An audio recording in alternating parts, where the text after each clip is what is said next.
જુઓ, તમે પણ આગાહી કરી હતી, હવામાન વિભાગે પણ આગાહી કરી હતી, પણ અંબાલાલ કાકા આટલો બધો વરસાદ પડશે, આટલો જબરજસ્ત પવન ફૂંકાશે, આટલા બધા જિલ્લાઓમાં વરસાદ પડશે, આટલા બધા જિલ્લાઓમાં આવો પવન ફૂંકાશે, કારણ શું? કારણ એનું હતું જ, કારણ કે મુખ્ય આ વેસ્ટર્ન ડિસ્ટર્બન્સ મેડિટેરિયન સીમાથી આવ્યું હતું અને આ મજબૂત વેસ્ટર્ન ડિસ્ટર્બન્સ હતું, જેના કારણે વેસ્ટર્ન ડિસ્ટર્બન્સ પહેલાં પવન ફૂંકાતો હોય છે, પરંતુ મુખ્ય પવન ફૂંકાવાની શક્યતા બંગાળ સાગરની અસર અને અરબ સાગરની.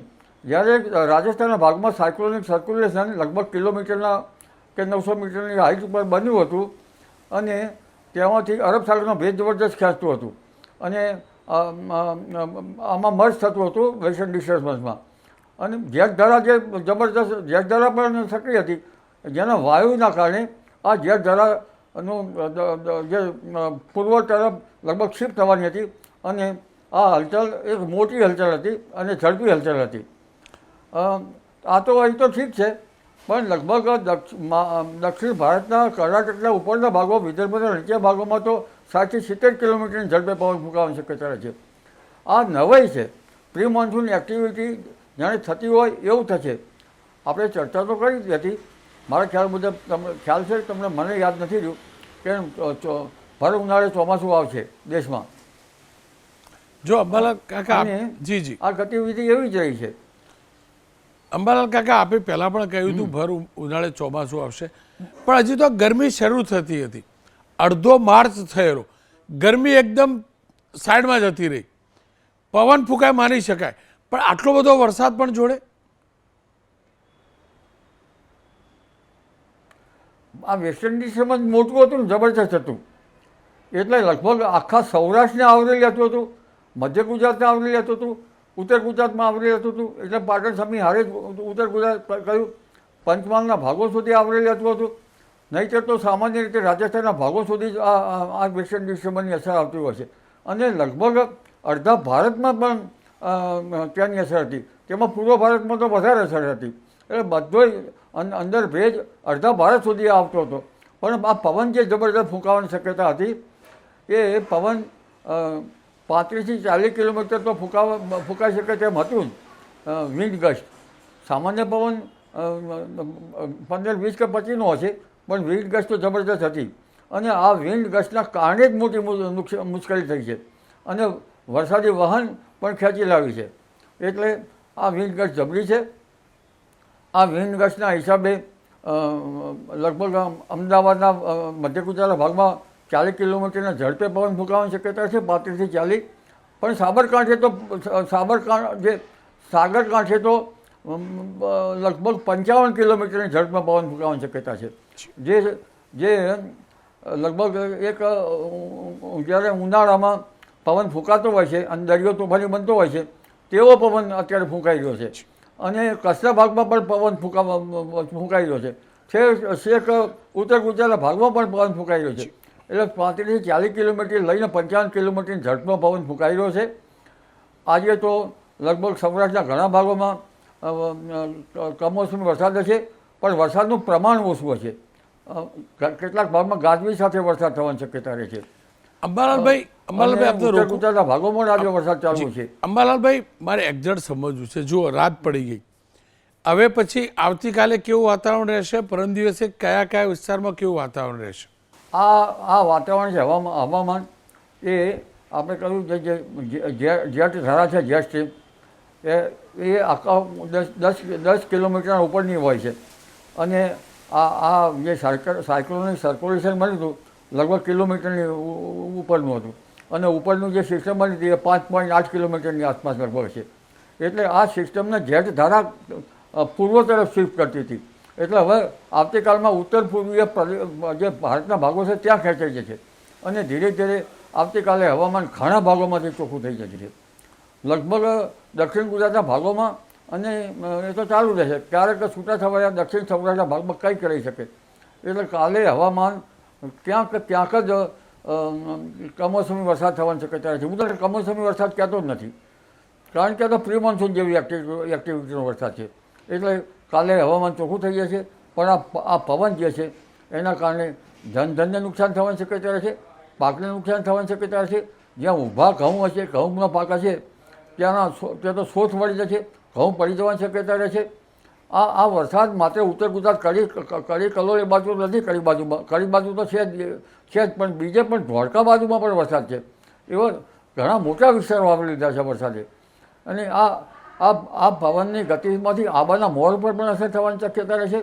આંબાનો મોર ગળી જવાની શક્યતા રહે છે. આગળ પણ એપ્રિલ મહિનામાં પવન ફૂંકાવાની શક્યતા રહે છે, જેથી કેરીનો પાક જે છે એ પણ ગળી જવાની શક્યતા રહે છે. રોનકભાઈ, એનો મતલબ અંબાલાલ કાકા, જો આજે કચ્છની અંદર કેસર કેરીને નુકસાન થયું, બાકીનું જે ફ્લાવરિંગ બચ્યું હશે, તમારા કહેવા પ્રમાણે એપ્રિલમાં પણ આ જ પ્રકારે પવન ફૂંકાશે.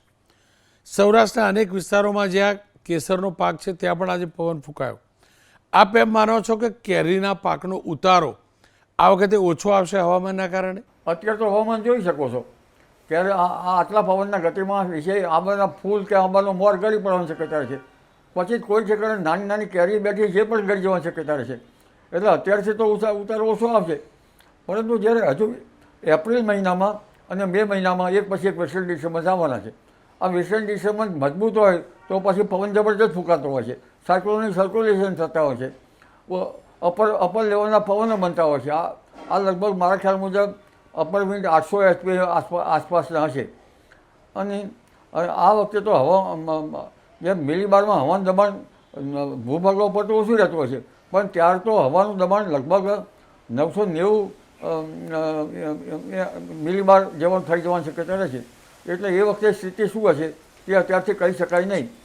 પરંતુ જ્યાં 990 હોય તો લગભગ ઉનાળામાં ઈરાનની કાળી આંધી પણ ચડી આવતી હોય છે.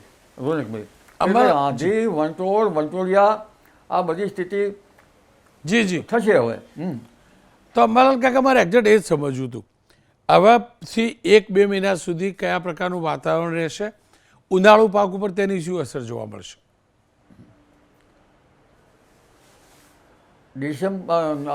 એપ્રિલની શરૂઆત સુધીમાં જો 3 થી 4 વેસ્ટર્ન ડિસ્ટર્બન્સ આવશે.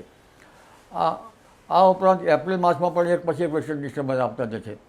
એટલે એપ્રિલ માસમાં દેશના ઉત્તરીય પર્વતીય પ્રદેશોમાં જો બરફ બરાબર પડે તો લગભગ ગરમી ઘટી જાય, અને ગરમી ઘટી જાય તો ગંગા જમનાના મેદાનો તપે નહીં, અને ગંગા જમનાના મેદાનો તપે નહીં તો ચોમાસું વરસાદ બરાબર આવે નહીં, લો પ્રેશર થાય નહીં. એટલે એપ્રિલ મહિનામાં અને મે મહિનામાં લગભગ 11 થી 20 મેમાં તો જબરદસ્ત પવન ફૂંકાવાની શક્યતા રહે છે. એટલે અને 17મી મેથી તો લગભગ 26મી એપ્રિલ કે 20મી એપ્રિલથી 17મી મે વચ્ચે તો બંગાળ ઉપસાગરમાં પીડન રહે છે, જબરદસ્ત ચક્રવાતો સર્જાશે. અને 17 મેના આસપાસથી, મેની આખરની આસપાસથી 8મી જૂનથી 20મી જૂન સુધી તો અરબ સાગરમાં પણ સાયક્લોન આવવાની શક્યતા રહે છે. એટલે જ્યારે એ વખતે તો પવનો વધારે ફૂંકાશે. રોનકભાઈ, દરિયામાં જ્યારે ઉત્પીડન થતું હોય છે, દરિયામાં મોટા ઉછળતા હોય છે, પવન થાય તો એક વખત વાયુ જે પવન છે એ દરિયાને મળતો હોય છે. દરિયાનું ઉત્પીડન કરીને વાયુ આકાશમાં જાય પણ શાંત થતો નથી, અને ભૂભાગોમાં પણ તેની અસર થતી હોય છે. એટલે જેવો દરિયાનું ઉત્પીડન થશે એવું ભૂભાગો ઉપર આવું નાવું હાથી વંટોળ આવવાની શક્યતા રહે છે. એટલે એક પછી એક જે અત્યારે અસરો થઈ જશે, અને ગરમી પડશે અને પાછી આવી સિસ્ટમ બનશે. એટલે આ સિસ્ટમ જ્યારે ગરમી પડતી હોય છે ત્યારે ઘણી વખત કરા સાથે વરસાદ થતો હોય છે. અંબાલાલ કાકા, જી એક અંતિમ સવાલ અંબાલાલ કાકા, જો આપણે હોળી પછી બધાની લગ્નની સિઝન પણ શરૂ થાય, બધા લગ્ન સહિતના આયોજનો પણ હશે, એમના માટે સલાહ શું છે? કયા દિવસોમાં આયોજન કરતા વિચારવું? આયોજનમાં કયા દિવસે કરતાં વિચારવું જોઈએ એ તો કુદરત કહે છે. કારણ કે ભગવાને વરસાદનો દોર કુદરત હાથમાં રાખ્યો છે. પણ આપણી ગણતરી, મારી ગણતરી પ્રમાણે કહેવા જઈએ તો લગભગ મે મહિનામાં લગ્ન વધારે હોય છે, વૈશાખ મહિનામાં અને મે મહિનામાં. ત્યારે 11 મેથી 20મી મે વચ્ચે આંધી વંટોળનું પ્રમાણ વધારે રહેશે. અને 17મી મે પછી લગભગ પ્રી મોન્સૂન એક્ટિવિટી શરૂઆત થવાની શક્યતા રહે છે. એટલે એપ્રિલ માસમાં 26મી એપ્રિલ તો ગરમી પડશે, અને જેવી ગરમી પડી એટલે પ્રી મોન્સૂન એક્ટિવિટી શરૂ થઈ ગઈ. એટલે એપ્રિલ માસમાં, વૈશાખ મહિનામાં જ્યારે મુહૂર્ત હોય, અખાત્રીજની આસપાસ જ્યારે મુહૂર્ત હોય ત્યારે હવામાનમાં પલટા આવતા જ જશે એક પછી એક. અને આ પવનની ગતિ વધારે રહે છે, ક્યાંક વરસાદ થવાની શક્યતા રહે છે, વધારે ગરમી હોય તો કરા પડવાની શક્યતા રહે છે. એટલે આ વખતે 11 થી 20 મેમાં કાળજી રાખવી પડશે. વૈશાખ મહિનામાં, એપ્રિલ મહિનામાં કાળજી રાખવાની જરૂર રહે છે, કારણ કે વૈશાખમાં પણ આવી સ્થિતિ રહે છે, વીજ વેલો. વૈશાખ વીજ વેલો રહેતો હોય છે. એટલે એક પછી એક સિસ્ટમો બનતી જશે. કઈ તારીખે સિસ્ટમ બનશે એ તો આપણે અભ્યાસ કરીને આગળ કહીશું. પણ હવે જે સમય આવી રહ્યો છે એ આપણે જે ગામઠી ભાષામાં વાયરો કહીએ, વંટોળો કહીએ, પણ હવે તો આંધી કાળી ઈરાનની કાળી આંધી ચડી આવવાની શક્યતા રહે છે.